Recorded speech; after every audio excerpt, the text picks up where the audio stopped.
Three, two, one. Good morning, guys. Luke Marshall here and coming to you with another video. It's almost halfway through the year and I started consulting at the start of the year and wow, what a time to start consulting. It's been an interesting 6 months or so and I've been talking to the market quite rapidly. I have conversations every week.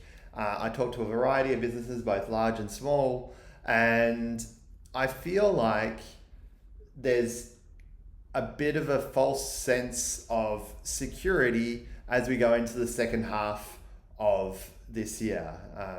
The elephant in the room has been the pandemic. And I think in Australia, we've had a situation where JobKeeper has kicked the can down the road. There's been some delaying of the inevitable.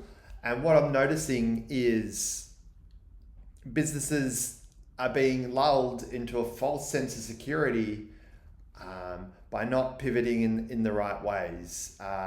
Certain categories are more fraught than others, but if your staff are surviving off JobKeeper at the moment, when that's turned off in September, there's going to be, for want of a better term, a bloodbath, because businesses that were eking out an existence before won't be after that time.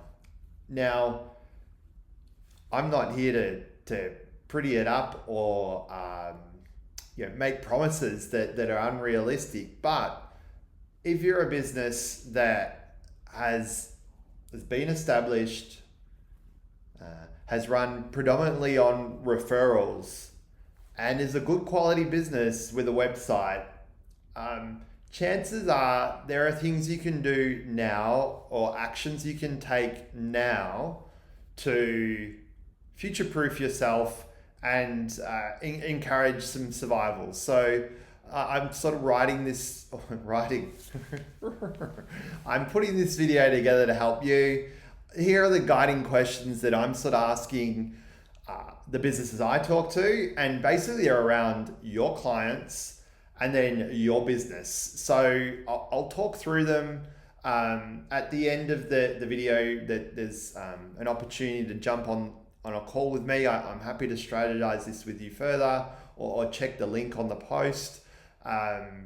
These are important questions that you should be able to answer and should be front of mind. So without further ado, let's get into it. So the first sort of question or area I want to go to is your clients. So without customers, clients, or sales, you don't have a business. So looking at the segment of customers that you have, are they okay?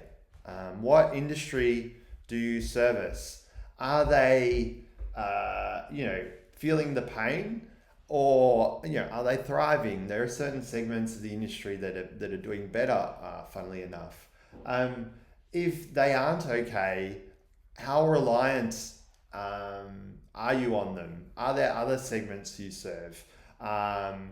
If they're not okay, do you offer an essential or critical service that helps them? Can you do more of it? Which sort of leads into the next one. Can you help them more? What does going over and above with these clients look like? Maybe you offer them graphic design, but what they really need is some digitization. Can you intro them to someone who does digitization? Maybe they're quite an operational and process-driven business that is quite functional. Maybe some automation can help them.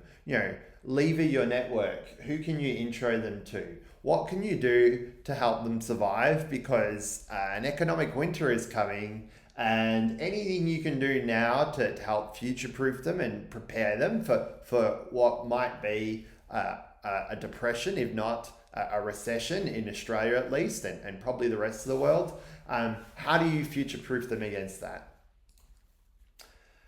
A good litmus test of this is, are they prepared for the next 12 months? So like I said at the start of this video, there's a bit of a false sense of security right now because there's been some delaying with the extension of JobKeeper that has enabled businesses that wouldn't have survived to survive. So what does their next 12 months look like? Are they reducing costs, or are they looking to remain the same size? And I sort of just spoke to it then, but what have you done, or what can you do to help them get more revenue? Revenue or sales is the lifeblood of an organization. And if you can't help them with that, how do you help them reduce their costs? So, you might be in the cost saving business, or there might be efficiencies you can help them with that help reduce their spend and what they're doing, and help them get more profit. And if you're not doing either of these things, so if you're not helping a client or customer get more revenue or reduce their costs with what's going on, what are you doing? You need to be able to map it to one of those things. Otherwise, you're a nice to have. It's just how it goes. What does going the extra mile look like? I'm not talking extra mile, reducing your price or offering ridiculous discounts.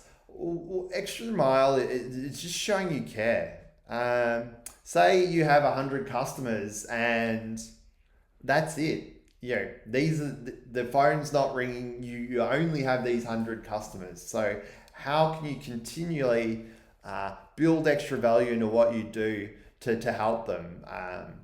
One thing that I've been doing, just sort of off my own bat, is helping anyone even loosely connected to my industry with work. I have the benefit or disadvantage of having moved around a lot. I think I've had maybe 10 jobs in 10 years. So I know where to look, how to look, alternative job boards, recruiters, what to say, what to look for. And it's probably a subject for another video, but people who are really good at their jobs have to sell themselves more now, and they aren't used to it, and it's a different language. And having that ability to sell yourself is a mandatory skill at the moment, because one of my friends, a recruiter, shared actually each job that gets posted now is 1,000+ applications. So if you can't stand out from the noise, good luck. Oh, that's a legacy slide. Well done, Luke. It's a live recording. Anyway, that's for your customers, and honestly, I think that's where you need to start. But then look at your business.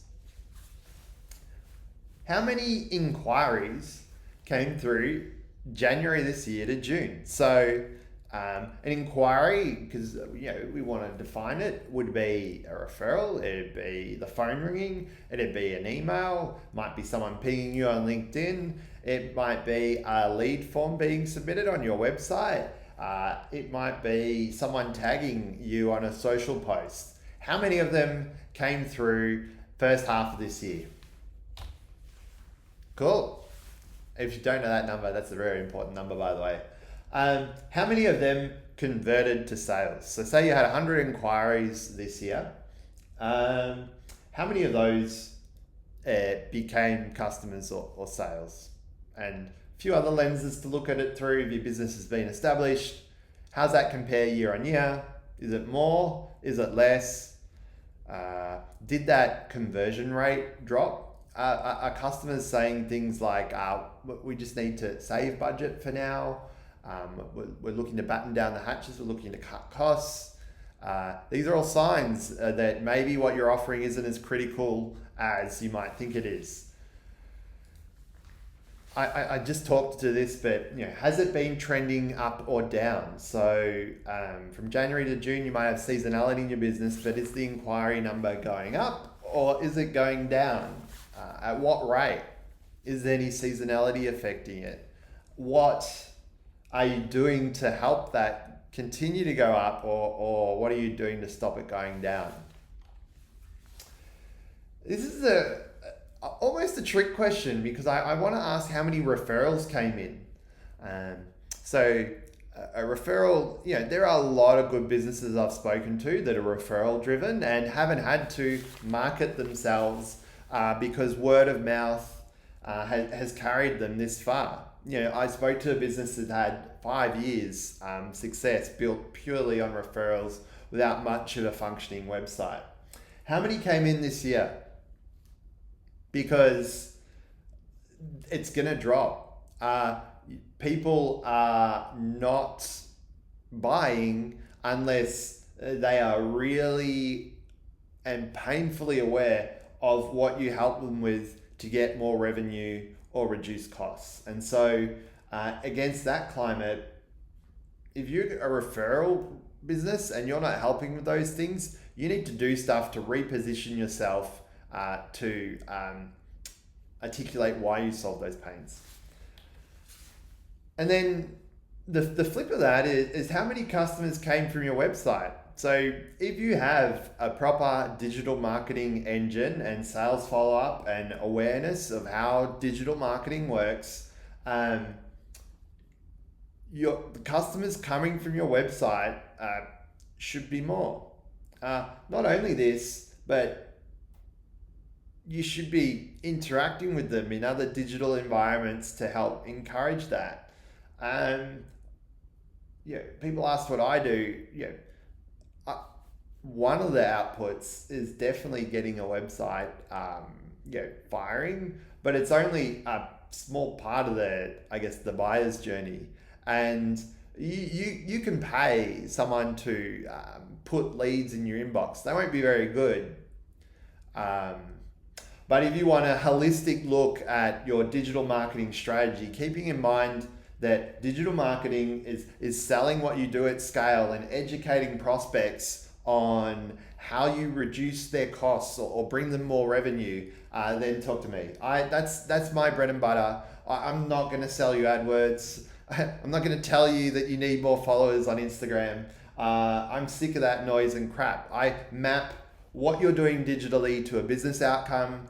I am looking to take on a couple more clients second half of this year to go on a 90-day journey in which we map using a DMM framework what you're doing digitally now and how we create solutions to map it to customers that want to reduce their costs or increase their revenue. And digital's just the way we do it. And funnily enough, more people are online now than ever. There's more noise than ever. Attention's shrinking. People aren't looking for reasons to buy. They're looking for reasons to save themselves. So if any of what I've said resonates with you, I've dropped a link in the post. Let's talk. But otherwise, feel free to take these questions, adapt them for yourself, talk to your team. It's going to be an interesting year. And some of the smarter marketers or people that are a bit savvier are already pivoting and already repositioning what they do. And what we'll see is bigger players capture share, and those that are refusing to adapt or think the referrals will keep coming won't be around in 12 months. A bit of doom and gloom on a Friday. Sorry, guys. I'm here to help. All right, cool. Catch up.